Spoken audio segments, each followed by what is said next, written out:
Wait. Am I forgetting to do something? Oh well.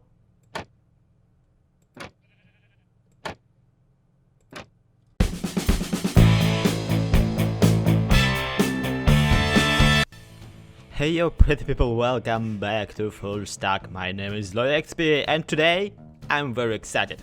Why would you ask? Well, because after in the previous episode I said that beetroots are pretty much useless, my friends over at FullStack actually hinted to me in the game that there's a recipe of a soup you can make out of beetroots. And I get really excited. Let me tell you why. The reason... Shut up. The reason I got really excited about beetroot soup is actually that there is a recipe of Russian and Ukrainian national soup, which you might have heard of. It's called borscht. And borscht is basically, it's a really tasty kind of soup. It's a really rich, it's supposed to be really rich on saturation, I mean in real life, because it has like meat in it, it has of course beetroots, and it's kind of, you know, this reddish purpley kind of color because it had beetroots in it. And it's a really tasty soup, and I really do recommend it. If you ever like come across the recipe, definitely try it out. And I wouldn't say that I am kind of, you know, soup gourmand. I wouldn't say that I'm like borscht gourmand. No. But however, it's really exciting for me to see something basically from Russia/Ukraine get actually implemented in the game. That's pretty impressive and pretty fun for me. So here we have beetroot.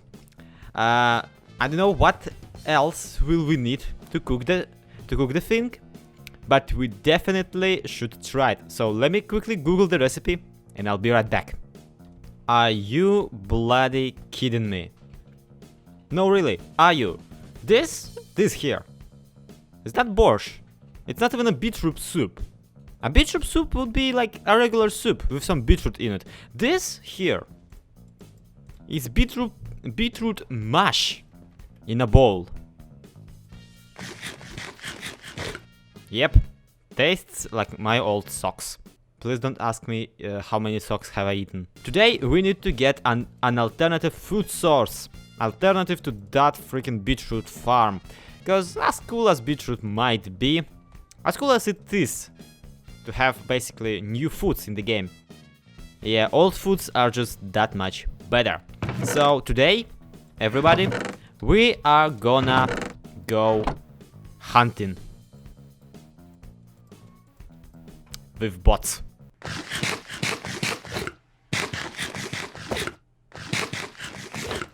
And you might be like, Zloy, are you sure that that beetroot soup you ate earlier was not like poisoned? Because hunting with bots doesn't exactly sound like something a sane person would do.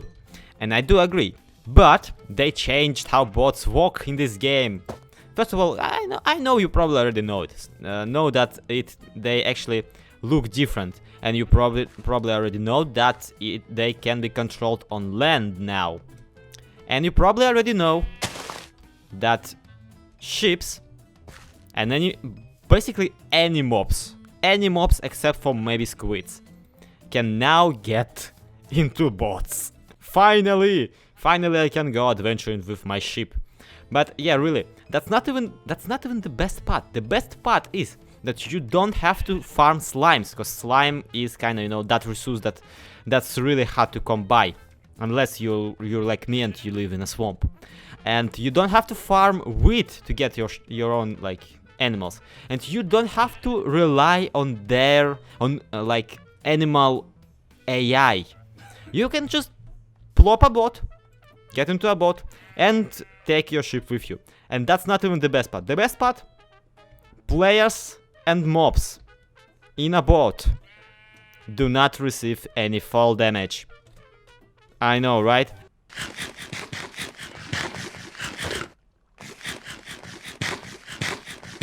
Well, there it is. Two of each, the most necessary mobs in the game. Got it? Which means that if something happens, I can just breed them up. And you know what that means, cow? You know what that means? That means that I get to kill every single cow around my base. Yep, that was my plan all along. I mean, why would I keep them? I have cows at my place. No one else is living in like 500 blocks around me, so I don't have to care about anybody else. And yeah, I don't yet have enough of agricultures to consistently breed those animals, even though having some spare ones really helps. But that's not the end of my bots exploitation, as you already probably know, because I probably already told you. New bots can grab not only friendly animals, but also monsters. Ladies and gentlemen, meet Elisabetta. Yep, Elisabetta, meet gentlemen. Yes, I'm glad that you agree with me.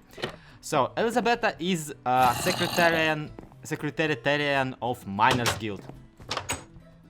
And as you can see, I kind of prettied up my my entrance to the mines, simply because, you know, for the sake of making the world more alive, like feel more alive. Elisabetta also is kind of, you know, as you can see, kind of a fan of all those postmodernism art. I don't really understand, especially this one. Being man is kind of, you know, kind of embarrassing for me, but she likes it. That's kind of all that matters. Poor old woman.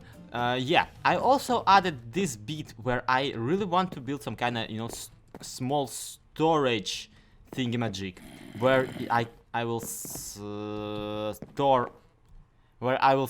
all of my, like, not all of my, but some decorative ore blocks, minecarts with like storage and TNT. Plus I've built this, I don't know, lift, crane, what's it?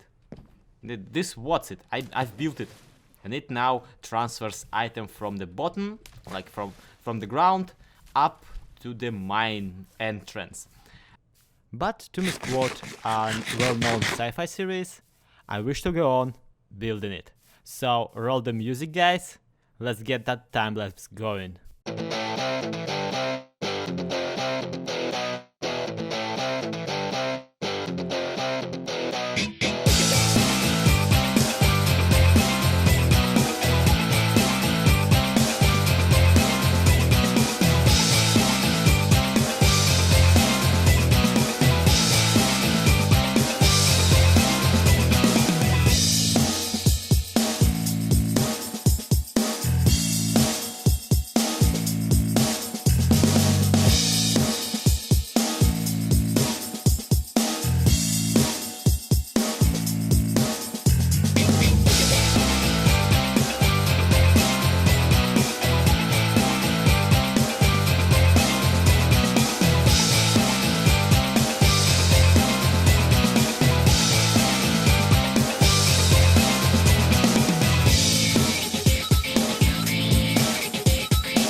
Alright guys, the whole thing is done.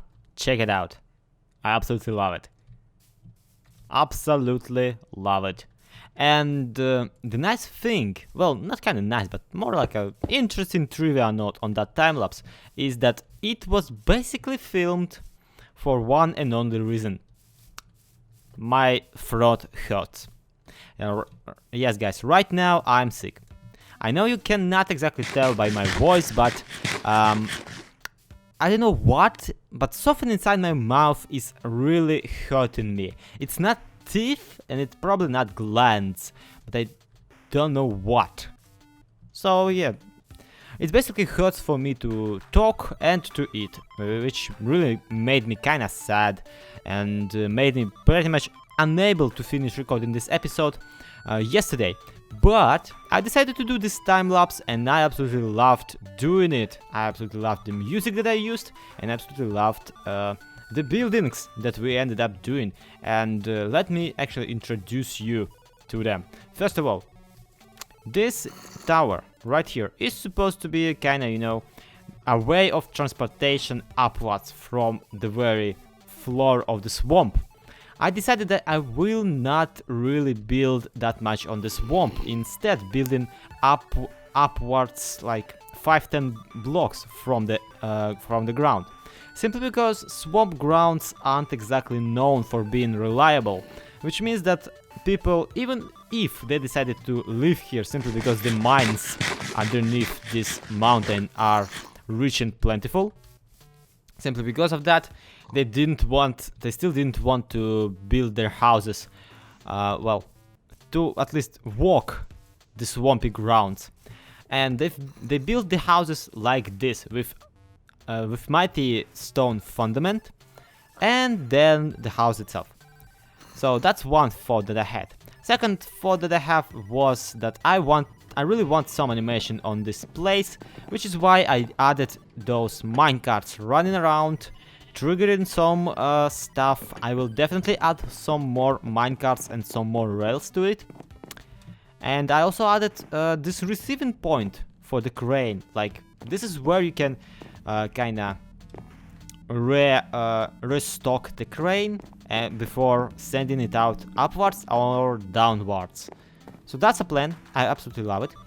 And yeah, we have this little building, that little building, and guys, I gotta say, each and every little building here is, for me, is like a checkpoint. Not a checkpoint, a checklist. Yeah, all the buildings here are definitely kinda checklist to me. This particular building is a point in my checklist. This is supposed to be a kitchen. This is supposed to be a miner's kitchen where the miners go right in between their work day. They kind of take a break, eat some food, maybe nom on some beetroot mush, I don't know, that some people are cooking. Then here we have this little tiny thing. What's it? The smeltery, basically where miners would smelt their items, their stuff that they received. And this here is just a placeholder, guys. Don't doubt it. At some point, we will make ourselves a giant, well, not a giant, but a bigger smeltery, of a true forge, like a gnome forge or something like that. Then of course we have Elizabetha and the Miners Guild. We have their storage and the continuation of the Miners Guild headquarters. Absolutely love this building. Absolutely love this build style. We'll definitely do more like it, if not for the freaking block lag. Check this out, guys. Here, let me demonstrate it to you. So, yeah, that's unbearable. I know some of you have it worse. I know some of you have it better, but for me, that's unbearable. I cannot play this game. See, it fixed itself, right as I was talking about. So that's gonna be it for today. Thank you everybody so much for watching. Check out my other videos if you did not yet. Leave a like if you did not yet. And do subscribe to my channel if you don't mind. This has been FullStack. This has been ZloYxp. To be continued.